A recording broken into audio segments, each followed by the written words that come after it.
Sad vidimo te, Marta. Jel me vidiš? Ja tebe vidim te, super. Da. Pa ništa možemo... Na onaj view, ali dobro, sad kad pričamo nas dve, ja mislim da je to okej. Ok, super. Ništa, mislim, shvatio ovo kao neki opušteni razgovor nedeljom ujutro, stvarno. Ne moramo ništa. Eto, hvala ti puno što si moja gošća. Ovako, mislim, ja sam pogledala tvoj film Jugoslavija kako ideologija opkovala naše kolektivno tijelo. Veoma mi je zanimljiv iz milion razloga. Rasplako me, što je bilo, apsolutno to nisam očekivala. Onda sam vidjela u komentarima po internetu da ljudi zaista imaju emotivnu reakciju na njeg. I voljela bi o tome, prvo da pričamo o tome, zapravo to je... Ja mislim da se to na našem kaže pozicionalnost, positionality. Ti počinješ film time kako govoriš šta je to značilo, šta je cijela Jugoslavija značila za tvoje roditelje, grandparents i šta znači sada za tebe. Meni je bilo zanimljivo to posmatrati iz jedne treće perspektive. Ja sam rođena 1994. Ja ništa o tome ne znam. I čak stvarno nisam zaista bila svjesna da je to nasljeđe na bilo koji način utjecalo na mene, jer nekako nije moglo. Nasljeđe koje je moglo utjecati na mene je rat 92. 95. Ali ispostavit će se da jeste, da ja znam sve te pjesme, ne znam kako, jer ih nismo učili, da ja, evo mi maci, da naprosto da mi je poznato sve ono što se tamo dešava. I eto, htjela sam da s tobom razgovaram kako je to moguće, kako je moguće da ja koja veze s tom zemljom nemam, recimo, da osjećam takvu snažnu konekciju. Pa znaš šta, mislim, baš mi je zanimljivo to što kažeš i da imamo ovako direktno, kako da kažemo, nekoga ko stvarno pripada tog generaciji 90-ih, kao neku povratnu informaciju, feedback, zato što, da, ja isto mislim da je dosta ljudi vrlo emotivno zapravo doživjelo film i ja jesam svesno koristila, na primer, tu muziku, te pesme koje zapravo mi hteli, ne hteli ili bili svesni toga ili ne, nekako znamo. Evo, zanimljivo mi da i ti znaš. Mislim, ja pripadam toj poslednjoj generaciji pionira, što se i vidi u filmu. Konkretno sam taj odnosno naracija u filmu, on obično se, pošto je film rađen u formatu esej filma, koji je vrlo personalna jedna filmska forma, ja moram da naglasim da u ovom slučaju zapravo to nisam samo ja, zato što smo tu naraciju pisale zajedno Ana Vujanović i ja, ona je moja dugogodišnja saradnica i zapravo smo mi konstruisale jedan subjekt koji je ovde, znači kroz tu naraciju, koji zapravo negde naše generacije povezuje, jer ona je malo starija generacija, tako da ono što se govori u filmu kao nije samo lično moje, ali zapravo, mislim, predstavlja tu neku poziciju sa kojom mi govorimo. Da, ono što je definitivno bila neka ideja jeste da se koriste te pesme zbog tog nekog afektivnog potencijala koje oni imaju i mislim da je to u našem kontekstu posebno mislim, bilo vidljivo. Mislim, bilo je vidljivo da ljudi prosto reaguju, mislim, ne samo na muziku, nego uopšte na te sadržaje i na tu jednu priču i kako nas vodi to kolektivno telo i kako se ono na neki način menjalo i na kraju zapravo raspalo, odnosno transformisalo iz tog jednog socijalističkog kolektivnog tela u, nažalost, nacionalistička kolektivna tela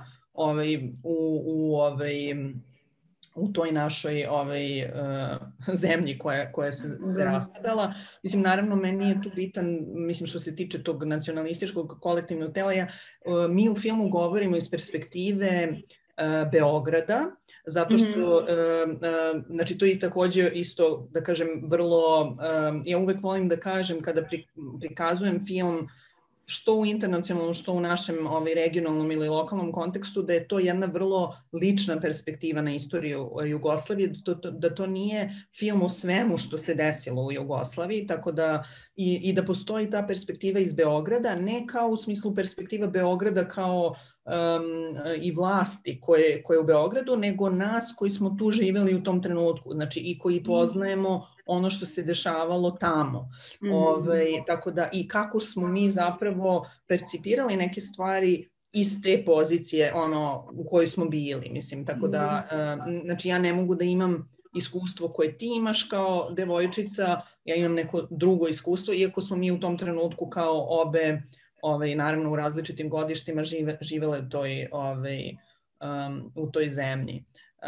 Tako da sećam se da me neko pita u jednom trenutku kao zašto nema rata u filmu i ja zapravo ne mislim da nema rata, ja mislim da ga ima, ali mi govorimo o tom kako smo mi saznavali zapravo, zato što je postojala medijska blokada i ukoliko nisi bio deo porodica koje su bile vrlo politički angažovane da se sazna na primjer, o opsadi Sarajeva. Mislim, mi kad smo išli na premijeru u Sarajevo 2013. godine, neki članovi ekipe, išli smo kolima i meni je to bilo isto vrlo emotivno, moram priznati, zato što sam shvatila koliko je Sarajevo blizu. Zato što to je kao 5 sati vožnje od Beograda, kako je to moguće. Mislim, zapravo nekako... Mislim, bilo mi je to sve jako emotivno iskustvo, ali zapravo sam i shvatila da neki ljudi iz ekipe, na primjer, nisu znali da je bila opsada Sarajeva. Tako da mi govorimo znači, iz te neke perspektive i kako smo mi saznavali stvari i mislim da je taj 9. mart koji je bio antiratni protest i tu koristimo materijale, znači, koje zapravo nikad, mislim, nisu korišćeni zato što su tehnički neispravni, ali u ovom slučaju, mislim, u slučaju ovog filma to fenomenalno nekako funkcioniše zato što se sve raspada, pa čak i taj materijal nekako i vrlo je agresivna situacija, jer zapravo mi imamo rat tu na asocijativnom planu, jer Milošević je izveo tenkove i u Beogradu na ljude koji su bili protiv njega, mislim, tako da je jasna ta neka asocijacija na ono što se dešava kao u širem smislu, iako nije najdirektnije moguće. Tako da, ne znam da sam odgovorila na tvoje pitanje, ali smo stigli negde drugo. Jeste, svakako. Ono što je isto veoma interesantno je, recimo iz moje perspektive kao gledateljice, ali pretpostavljam da govorim isto kao i ti u filmu, govorim za neki širi broj ljudi. Recimo slike s letova, cijeli taj, svi snimci s letova su meni negdje i poznati i povezujem ih isto tako onda sa beskrajnim snimcima dječjeg folklora koji je došao u kasnijim 90-im i tako dalje. A s druge strane, snimci tih protesta antiratnih, kao i svega što se dešavalo krajem 90-ih i 2000-ih u Beogradu su meni potpuno nepoznati. A zapravo bi trebalo, po nekoj logici da je obrnuto. I zašto mi je to interesantno? Zato zbog temporalnosti. Ta postjugoslovenska temporalnost je vrlo specifična, ja bih rekla, jer mi na neki način mi još uvijek postoji jedan postjugoslovenski intelektualni prostor koji se odvojio od stvarnosti koja se dešava na Balkanu na neki način, a u isto vrijeme je usko vezan s njom. Sada je interesantno kako je moguće da tako različite generacije, sada se referiram i na tvoj novi film, čiji sam trailer pogledala, da tako različite generacije sa tako različitim iskustvima koja su isprepletena nekim stvarima kao što su više trauma nego bilo kakva vrsta solidarnosti, kolektiviteta ili tako dalje. Kako je moguće da mi svi zapravo da se nalazimo u tom istom nekom temporalnom momentu sa svojim nadanjima, sa nekim intelektualnim težnjama i tako dalje. Tu se referiram na sve za što je Jugoslavija stajala i tako dalje. Kako je moguće da nas to više povezuje nego bilo šta drugo što je došlo nakon? Pa, mislim, pitanje je da li nas povezuje više. Mislim, možda u našim krugovima nas povezuje zato što referiramo negde na to kao socijalističko nasleđe koje je u velikoj meri, mislim, to je bilo jedno progresivno društvo sa kojim se, mislim, barem ja u velikoj meri sa idejama koje su postojale tada negde, mislim, identifikujem, ne sa svim, ali sa puno toga. I zapravo, mislim, u svom radu ja se zapravo konstantno bavim tom tenzijom između istorije i sećanja, koja mislim da je dosta važna, mislim, za naš kontekst, zato što, kao što vidimo, znači, u poslednjih decenija, a i više, mislim, taj proces je krenuo, imamo reviziju istorije se menja po potrebi, vladajuće ideologije i što je krajnje problematično. I nekako mislim da živimo u nekom vremenu potpune relativizacije, zapravo politika isto nije ono što je nekad bila. Tako da, mislim, u smislu kao neki prostor u kome se projektuje neka, mislim, prostor i vreme ili neka praksa javna u kojoj se zapravo projektuje neka budućnost, nego to su sve onako neke dnevne intervencije i zapravo marketinški trikovi, zapravo, zato što živimo, mislim, sada u neoliberalnom kapitalizmu u kome nije više ni važno šta govoriš, ti si deo tog sistema koji te čini, koji te odvaja negde od kolektivnog tela, odnosno atomizuje to kolektivno telo i negde zapravo, kako da kažem, čini da mislimo da sve probleme koje imamo su samo naši. Da zapravo mi smo krivi, mi nismo dovoljno dobri, a ne to jel smo neuspešni, jel ne znam, nemamo posao, jel ne možemo da platimo, ne znam, deci, obrazovanje i tako dalje. Mislim, znači živimo u jednom vremenu u kome se radikalno zapravo ponovo, mislim, radikalno intenzivno izgrađuje ponovo klasno društvo. Znači, to je ono što, mislim, zato je meni ta istorija koju imamo i sećanja koje imamo na nju, ali prevashodno na to ne kao Jugoslavija kao teritorija, ne kao neka jugonostalgični diskurs kao kako nam je bilo lepo i sve je bilo savršeno, nego upravo zapravo da mi, što kažeš, te nove generacije, ili ja pripadam toj poslednjoj generaciji pionira koji zapravo veliki deo svog života nije živao u socijalističkoj Jugoslaviji, ali ja onda uzimam tu figuru poslednjeg pionira, odnosno poslednje generacije pionira, kao nekoga ko zapravo živi na toj granici između socijalizma i neoliberalnog kapitalizma i koji ima neku emancipatorsku ulogu u smislu da se bar, kako da kažem, bar u smislu nešto smo iskusili, ali i kroz porodične, naravno, konstelacije i kroz tu neku kolektivno sećanje mi znamo ili možemo da dođemo do toga šta je nekada bilo i onda zapravo postoji taj jedan gest koji je zapravo Benjaminovski gest, što se na engleskom zove Tiger's Leap into the Future. Znači Ana i ja u našem radu, u našoj saradnji konstantno radimo na tome da zapravo određene ideje, određene istorije se investira u budućnost. Znači to je taj gest zapravo rada sa budućnosti, ne toliko, mislim, i sa istorijom, ali zapravo šta ta istorija znači danas, zašto je danas bitno napraviti film o jednoj od prvih partizanki u Jugoslaviji, a mislim nije čak ni bitno što je ona jedna od prvih, bitna je njena priča. Bitno je da je ona kao politička zatvorenica završila na primjer, na kraju i u Auschwitzu i da je tamo bila deo pokreta otpora. Znači, bitno je da shvatimo da je otpor moguć uvek. I to je ono što kao što u kontekstu, ne znam, ovog filma koji sada imamo priliku da vidimo u regiji, meni jako bilo bitno kako se to neko sećanje i ta neka istorija socijalističkog jugoslovenskog projekta konfrontira sa aktualnim kontekstom u kome, bar u Srbiji, znači gubimo besplatno obrazovanje, znači, a besplatno obrazovanje nam direktno omogućava vertikalno kretanje kroz društvo. To znači da, ne znam, ćerka jedne, ne znam, čistačice može da postane doktorka, može da postane i predsjednica države, može da postane bilo šta. Mislim, bar, kako da kažem, pitanje je naravno koliko u praksi je to idealno, ali bar strukturno postoji ta mogućnost.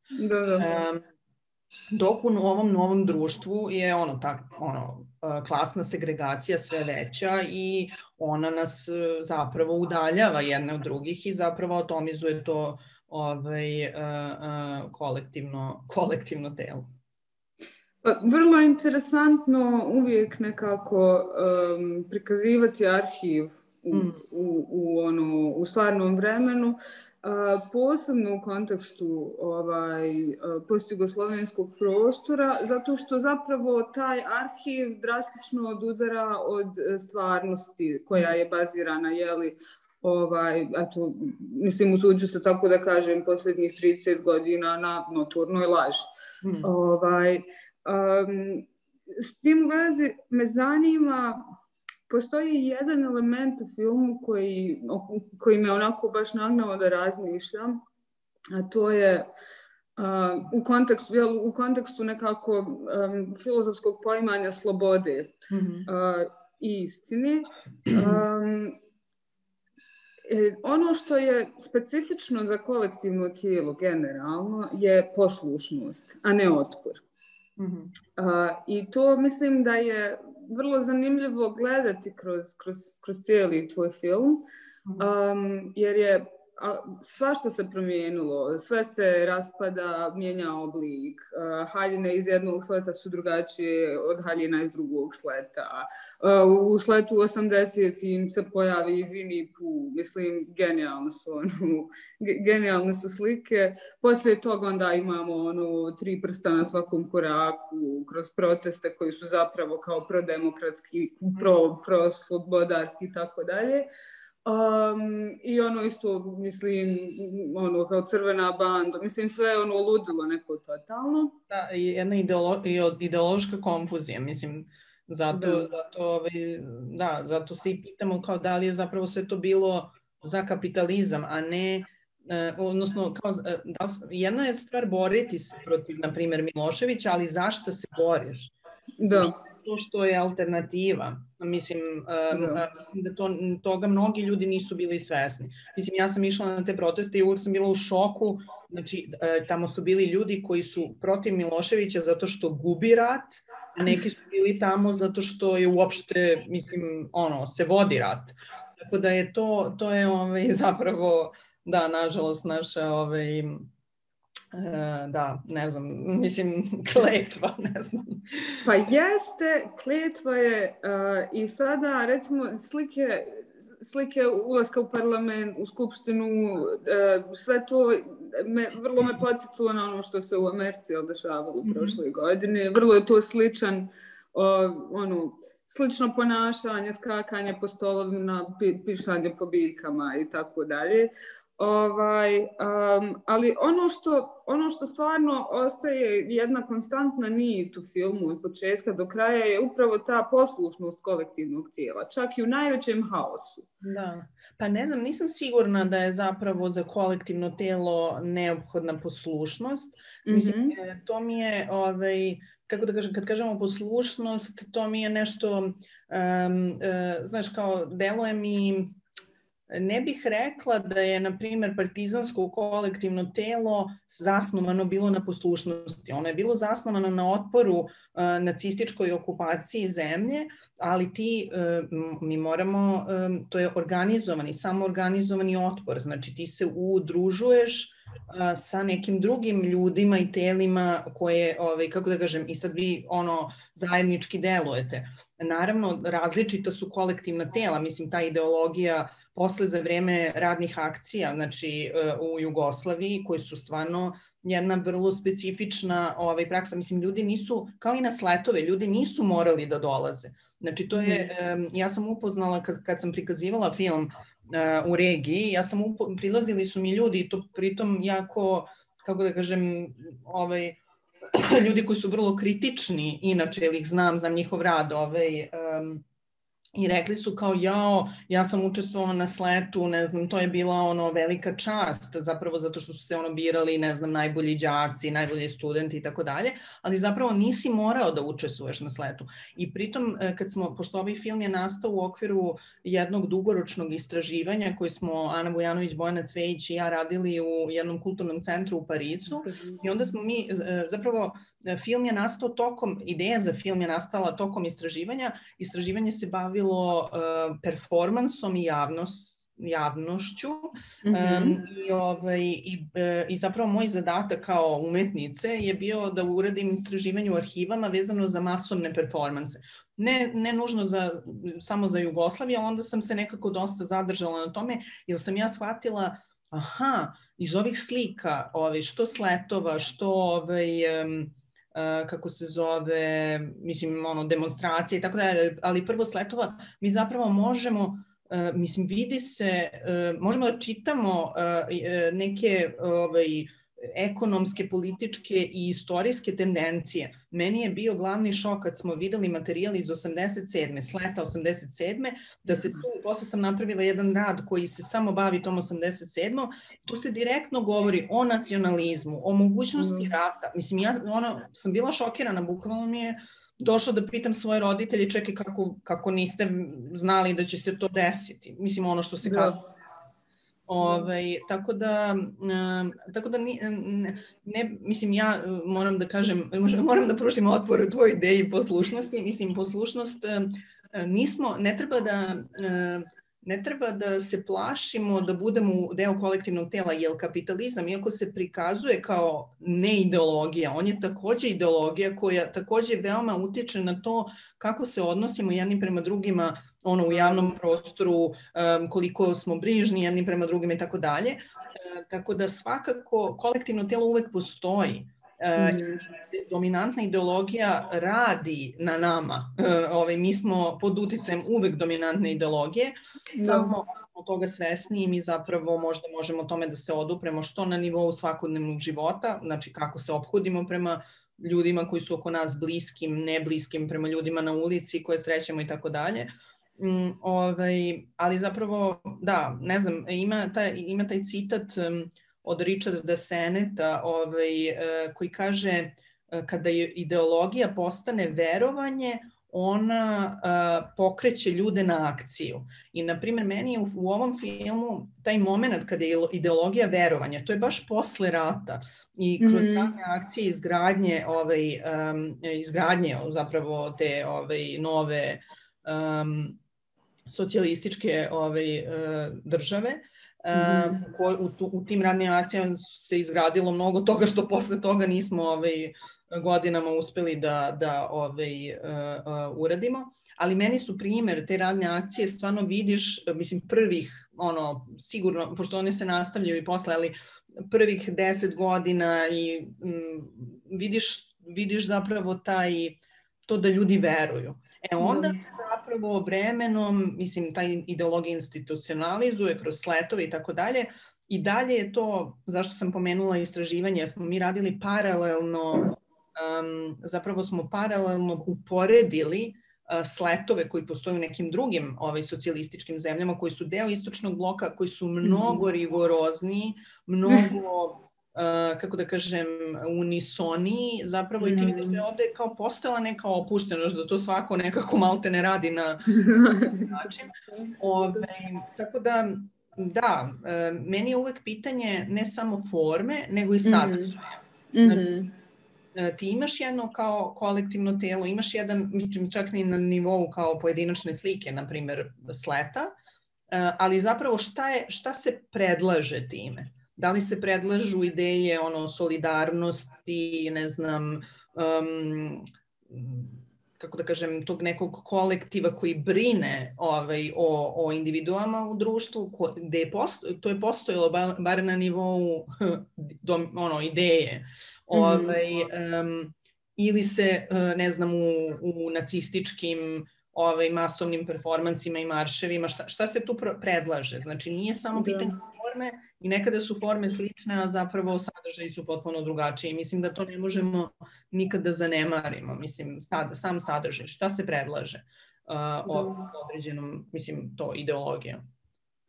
I apsolutno i kako on funkcioniše u sadašnjosti, kako to nasljeđe funkcioniše u sadašnjosti i da li funkcioniše. Recimo, u stvari, ne znam je li imamo još vremena, sada je 10:50, možda još 2-3 minute da porazgovaramo. A da, super. Recimo, bilo mi je interesantno sada kada smo govorile o tome, sjetila sam se jednog rada jednog mladog sarajevskog vizualnog umjetnika Bojana Stojičića, koji je ovdje na rezidenciji u Berlinu zapravo, prvo što je primijetio bilo je kako kolektivno tijelo funkcioniše u Njemačkoj, a i ti to znaš da na kasi u supermarketu ako ne staviš za odvajanje svojih namirnica, da ćeš pasivno-agresivno će ti neko to uraditi, razne neke takve stvari. I on je onda istraživao nasljeđe Friedricha Ludwiga Jahna. Ima sportski park koji se zove po njemu u Berlinu, koji je zapravo, smatra se ocem moderne gimnastike, i onda je stavljao u taj neki juxtaposition na svojim video radovima zapravo migrante u Berlinu koji rade te njegove vježbe od Friedricha Ludwiga Jahna u današnjem Berlinu. I vrlo je zanimljiv taj zapravo komični efekt koji se dobija, što po meni možemo takvu vrstu nasljeđa kolektivnog tijela koje više ne funkcioniše možemo primijetiti i na razne načine i na prostoru bivše Jugoslavije, u smislu da ljudi imaju sjećanje na nešto što je funkcionisalo i pokušavaju to nekako pokušavaju nastaviti tako da žive u nečemu što više ne funkcioniše, dok uopšte nisu svjesni da se referiraju na nešto prije. Na što misliš tu konkretno, pošto ne znam, Da, pa recimo, evo neki primjer, ja sam radila jedno istraživanje kada se radi recimo o državnim službenicima koji su bili, znači koji su radili u državnim službama još u Jugoslaviji i koji su sada u poziciji da se međunarodna pozicija njihove države potpuno promijenila. Oni su nastavili raditi isti posao, došle su neke druge stvari kojima se moraju baviti. Oni su još uvijek jedino nasljeđe na koje oni mogu da se referiraju, jer je jedino što je funkcionisalo je zapravo to koje više nije poželjno. Da. Pa mislim da, ne znam, mislim zanimljivo u svakom slučaju, da.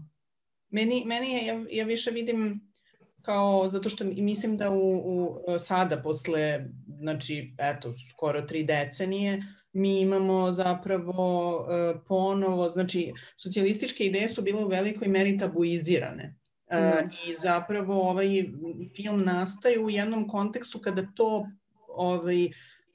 znači, pre, ne znam, 2013, ali da kažem 2010. 11. 12. kad sam radila istraživanje i zapravo radila na filmu, nije toliko se umetnika bavilo Jugoslavijom, zato što ja mislim da je, bar u Srbiji, mislim, naravno, postojali su ljudi koji su bili na nezavisnoj sceni, kritički diskurs koji se vezivao za takođe i nasljeđe Jugoslavije. Ne mislim da kao ništa nije postojalo, ali definitivno je postalo mnogo manje toga, zato što je zapravo dominantni diskurs bio vrlo antikomunistički, antisocijalistički. Konkretno u Srbiji, ja mislim prevashodno zato što se Milošević deklarisao kao socijalista, a on je bio nacionalista, zapravo i onda je onda je kontaminirao te ideje i onda su ljudi nekako to povezali i nekako je to zajedno sa tim, mislim da je to jako štetno bilo za naš i za naš konkretni, mislim lokalni kontekst i za regiju, zato što i ono što je meni važno jeste kako sad, zašto uopšte to pominjem, jeste da zapravo mi tek sada imamo pokušaje neke organizovane levice u regiji da uđe u mainstream politiku. Što je takođe jako značajno. Mi moramo da shvatimo da postoji neka alternativa koja ne treba da bude kao vraćamo se u Jugoslaviju, nego kako zapravo te leve ideje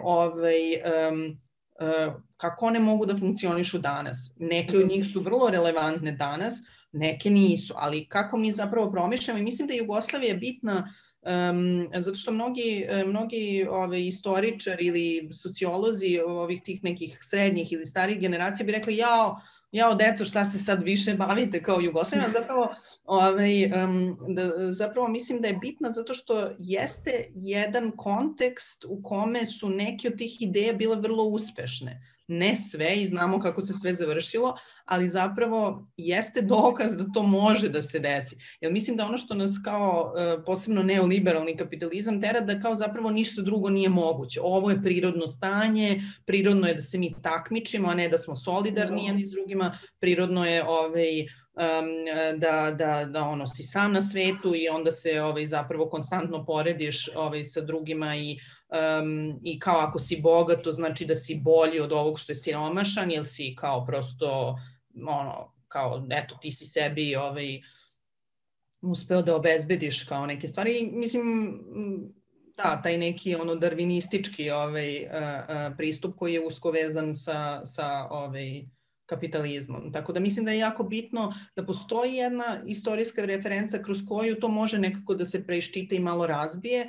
zato što se kao ovo zapravo stvarno desilo i mnoge ideje mislim, socijalističke Jugoslavije su bile vrlo progresivne za 20. vek. Znači ako kažemo, ne znam, nesvrstani, onda sama ideja nadnacionalne države kao što je bila Jugoslavija, znači onda posle imamo uniju, mislim, naravno i ove kao druge socijalističke vrednosti kao što su besplatno obrazovanje, besplatno zdravstvo i šta su konsekvence tih stvari. Konsekvence su to kao vertikalno kretanje kroz društvo, a ne i kao neka, za mene mislim, za neka drugačije jedno kolektivno telo u kome ima, nadamo se, više brige i solidarnosti jedni za drugi. To su super dvije zadnje riječi da zapamtimo za zajedničko promišljanje budućnosti. Hvala ti, Marta, puno na razgovoru, bilo mi je zadovoljstvo. Hvala i tebi na razgovoru.